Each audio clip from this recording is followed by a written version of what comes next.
This meeting is being recorded. Hi. Hi. How's it going? I was running from the kitchen. I had chicken on my hands. I was like, I gotta.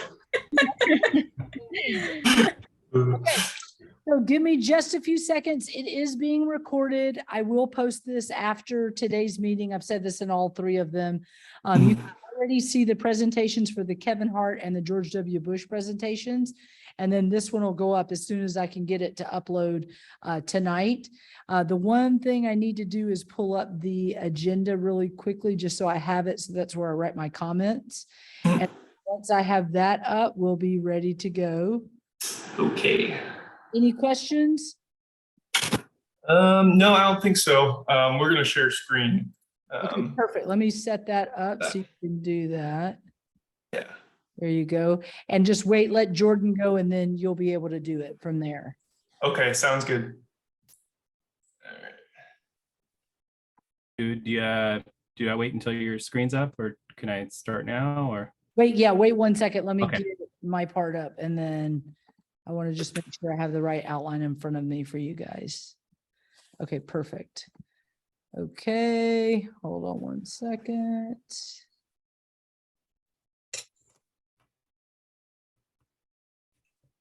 Hold on.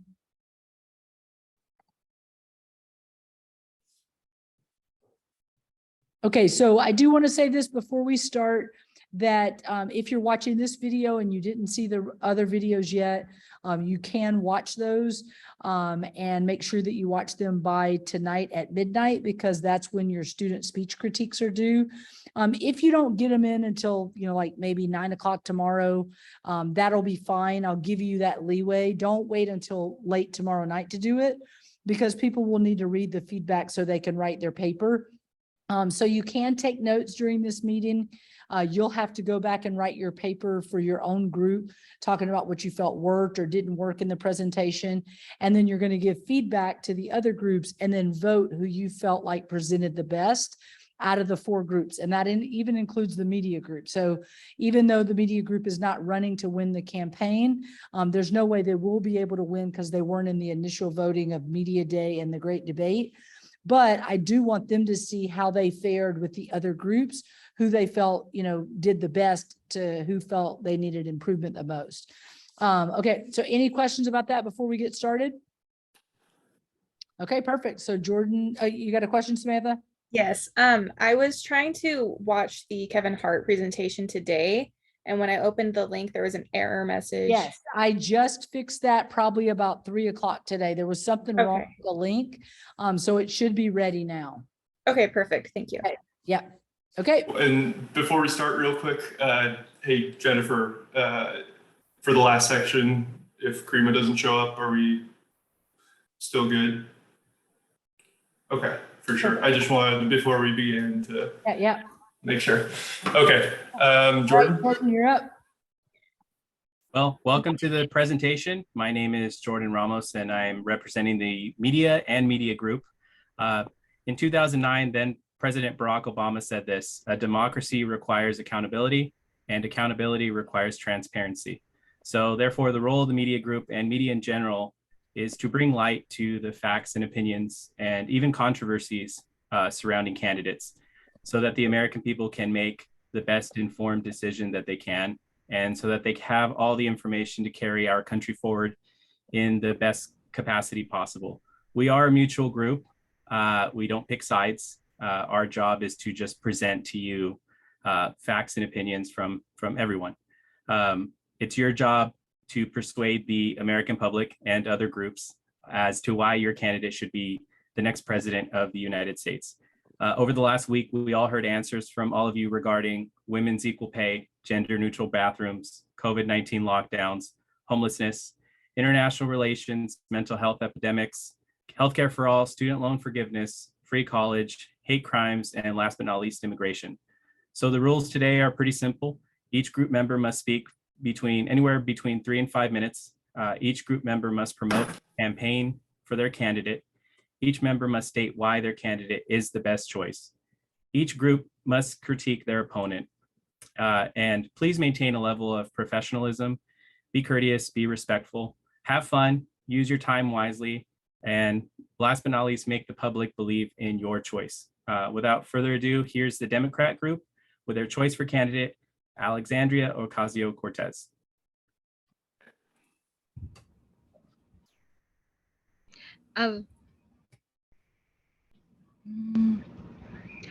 Alexandria Ocasio-Cortez is our Democratic nominee. She states, you don't have to be perfect, but you do have to be 100% committed. She's not promising us perfection. She knows we're all human. We are all, we all make mistakes, but she does promise that she will always be 100% committed to the people.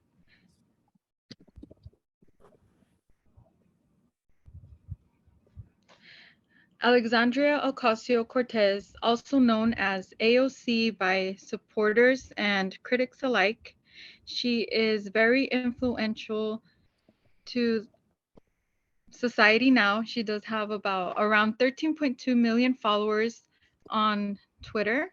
At 29, she was the youngest woman ever elected to Congress, which was a big accomplishment for her. And with her well-qualified educational background, she has proven that she stands up to the challenge. She's a true American and a true progressive. And why should you choose AOC for president over our two other nominees, Bush Jr. or Kevin Hart? Well, to start off, her history. She has an extensive educational history, and she has also been working in politics since she was 29, so for about 3 years. Bush has already been president for 2 terms. It's not possible for him to be president for a third.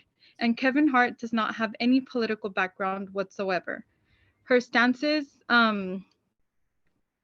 she stands for social rights, she stands for financial accountability, and she is very influential. She is innovative, and she is transparent with the people.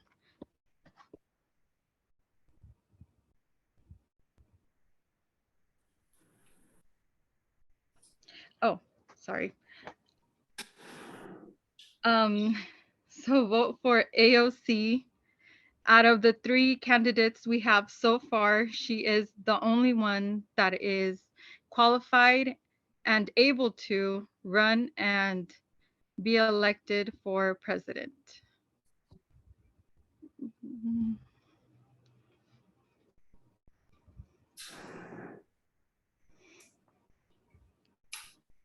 Jennifer, you're on mute. Jennifer. Sorry. There you go.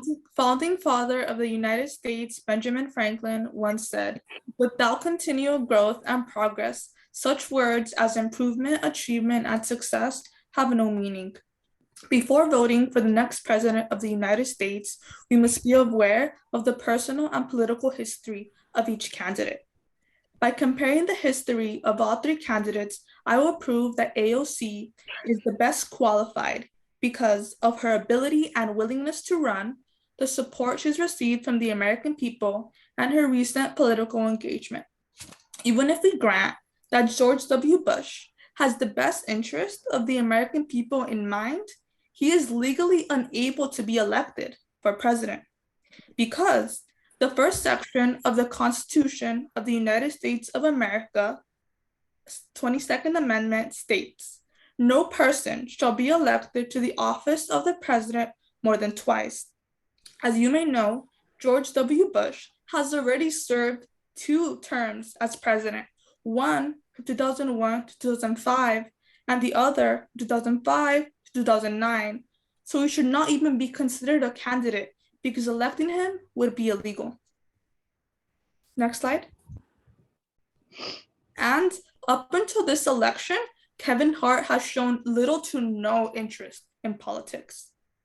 In an interview he did with Essence on October 23rd, 2020, just 2 weeks before the last presidential election, he said, I don't speak on politics, never have. I speak on what I know. And to show that he has gained no further interest in politics, 1 year after that interview, in a tweet from June 13, 2021, he said, I'm not a political figure, and I have no desire to be one. The presidency is a very serious office, and it should not be given to someone for whom the office is only another way to gain fame. Next slide. The President of the United States should have also shown a history of having the support of the American people. In the October 18, 2020 Gallup poll, as you can see from the first graph, published on Gallup.com, George Bush was at a 34% approval rate at the end of his presidency, which is astonishing because after 9/11, he had 90% approval. That means that throughout his 2 terms, he lost 60% of the approval of the American people. That is not someone who represents the nation, and he should not be elected. Now, one of Kevin Hart's most appealing qualities is that he's an outsider. He's not a career politician. He's a regular guy, you may say. Now, we should not make that same mistake that we made in 2016, because as you can see from the second chart, in the November 2021 Gallup poll, last Trump job approval, 34%, Donald Trump was at a 34% approval rate. The American people elected Trump for a similar reason. He was an outsider, someone who was going to be different from the regular politician, and he did not live up to those expectations. So we should not make that same mistake this time and not elect Kevin Hart. Finally, AOC has a higher support than either of them. According to the 2022 YouGov poll report article, she was listed as having an 82% rate of fame and a 41% rate of popularity, higher than both of them. As you can see, she's the candidate with the highest support of the American people. Next slide. Finally, the president should have had recent political experience. George W. Bush has not been involved in politics ever since the end of his presidency in 2009.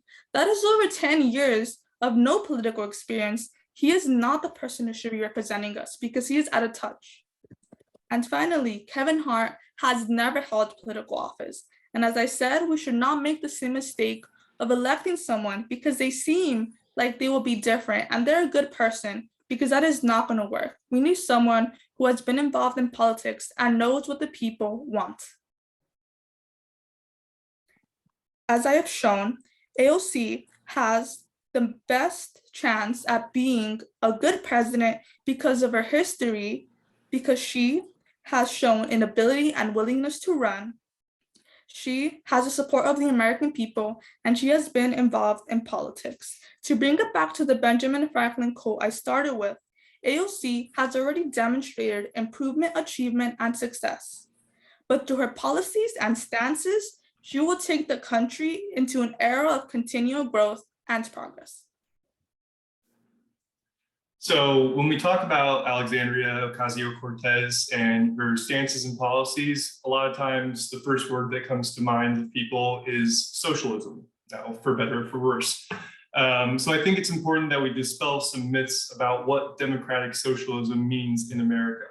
Now, democratic socialism is not communism. This is not about an authoritarian regime coming in and taking over all industry, making it so that your hard work doesn't earn you more. This is about a government that is made by the people, for the people. It's anti-corruption, it's anti-oligarchic. It is really at the root of what being American is. It's about liberty. So when we talk about her being a Democrat, I want to talk about 3 things in particular that I think make her a better candidate than both Bush and Kevin Hart. I want to focus specifically on her social policies. I want to focus on some of her fiscal policies, as well as her environmental policies. These are all issues that seem to be really important to voters, and especially to the younger generation, as especially in the case of environmental policies, these will be affecting us way down the line. So beginning with social policies, I want to focus specifically on LGBTQ rights and women's rights. So as we touched on earlier, Kevin Hart is a comedian. In his 2010 comedy special, Seriously Funny, he claims, "One of my biggest fears is my son growing up to be gay. That's a fear." He also, 10 years later, in another comedy special, Zero Fucks Given, he refers to his daughter's activities, liking one different boy from one week to another, as oh shit. This has no place in political discourse. This is not the words of a politician. This is not something that we should be spreading as an ideal. Now, in the case of Bush Jr., in 2004, he campaigned on the federal marriage amendment, in which he claimed that the union between a man and a woman is the most enduring human institution, honored and encouraged in all cultures and by every religious faith. It's just inherently not true. And it's disrespectful to the marriages of people across the country. Now, in the words of AOC, it's on all of us to speak up against bigotry and protect our neighbors. I believe this is what truly makes America powerful, standing up for what is right. Now, if we look at fiscal policies, something that tends to mean more to conservative politicians, I would like to point out that conservative policies are not always the better choice. As shown in this graph on the left from the Center of Budget and Policy Priority, tax cuts and war expenditures from Bush almost doubled the national debt over the 2010 to 2020 period. These are not policies that work out in the favor of the American people.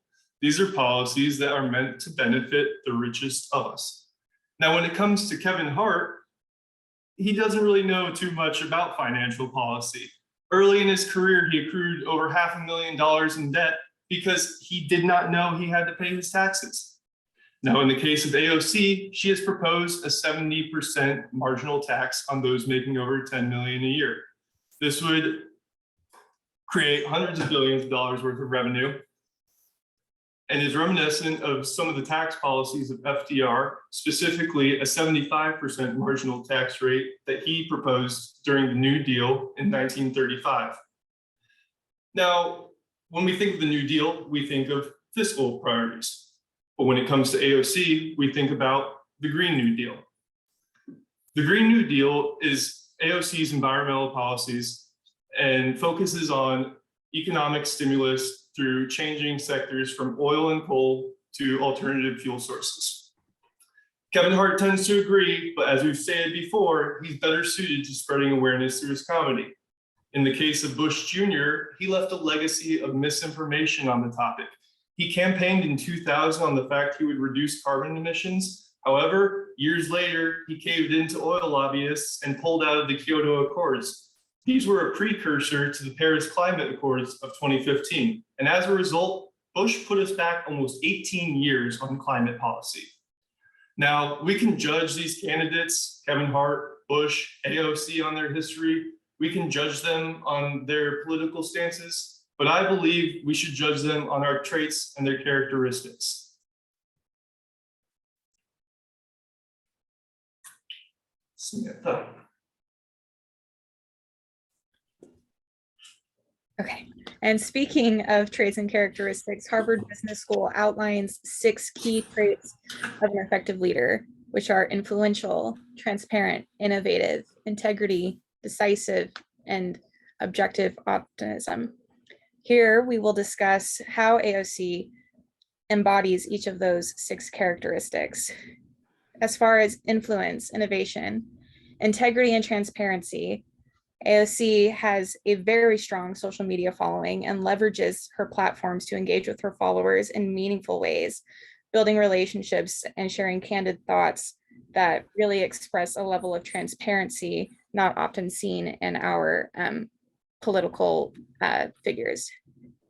AOC says, "I keep things raw and honest on social media, since I believe public servants do a disservice to our communities by pretending to be perfect. It makes things harder for others who aspire to run someday if they think they have to be superhuman before they even try." AOC strives to be herself and shares a transparency of character, and even ran without permission from veterans of politics when she first started campaigning to be a congresswoman. She ran with campaign materials that were yellow and purple, breaking the molds of the typical red and blue campaign materials we see traditionally used for such as Donald Trump and other conservative candidates. Sorry, I'm short of breath. AOC was arrested outside of the Supreme Court, representing her constituents beyond the podium, demonstrating integrity and influence in a way that is not often seen. Political voices are often very much behind the podium and expressing thoughts on the media, but not often actively engaging. And the same cannot be said for AOC. AOC actively engaged in representing her constituents. Moving forward to decisive, objective, and optimistic. As previously mentioned, AOC's Green New Deal is her most well-known platform. And in December 2018, when the Sunrise Movement and AOC met with House Democrats to establish a committee to draft that new Green Deal, AOC had some choice words to say toward politicians who wanted to seek a middle of the road approach. AOC is not a middle of the road approach person. She is very decisive, very objective, and optimistic about our future should we take the appropriate steps to mitigate climate change. I wish that as a public servant, I could come here, AOC says, and tell you that everything's going to be all right, but I can't tell you that today because I'm not interested in lying to you. Frankly, there is no reason for us to be comfortable right now, and I'm not here to guarantee you that everything will be okay, but I am here to say we must try. And again, there's that transparency. Things aren't okay, but that decisive, objective optimism, we can do something, we must do something. And I believe that if we take those steps, we can set ourselves up for success. And that's really the core of who AOC is. Very decisive, willing to call out even her own party members and make a plan with actionable steps for change. As we have seen, AOC is the best candidate out of the three to be the next president of the United States. And this is because of her personal and political history, her strong stances on important policies, and her outstanding character. Now, we began our presentation with the quote, "You don't have to be perfect, but you do have to be 100% committed." So we say the same thing to the American people. Become informed. Do not vote off first impressions. Realize what each candidate stands for and elect the one with your best interest in mind. Elect Alexandria Ocasio-Cortez because she has a history of trailblazing, policies that matter, and leads with character. A vote for the future is a vote for Alexandria Ocasio-Cortez.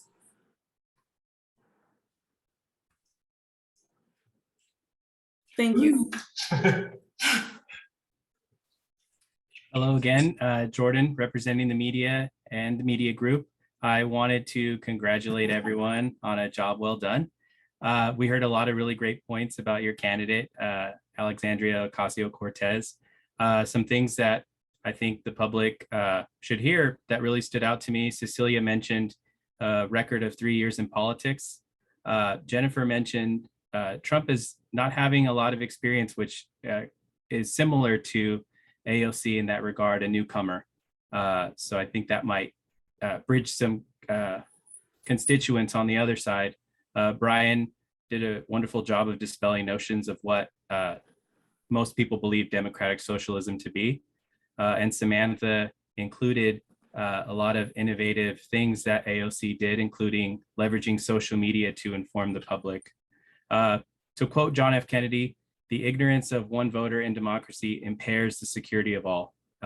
Again, our role as media group was to pass on knowledge to the public and voters and the other groups so that they can make the best decision that they can with the information provided, so that the next president of the United States would be someone that they could choose in confidence.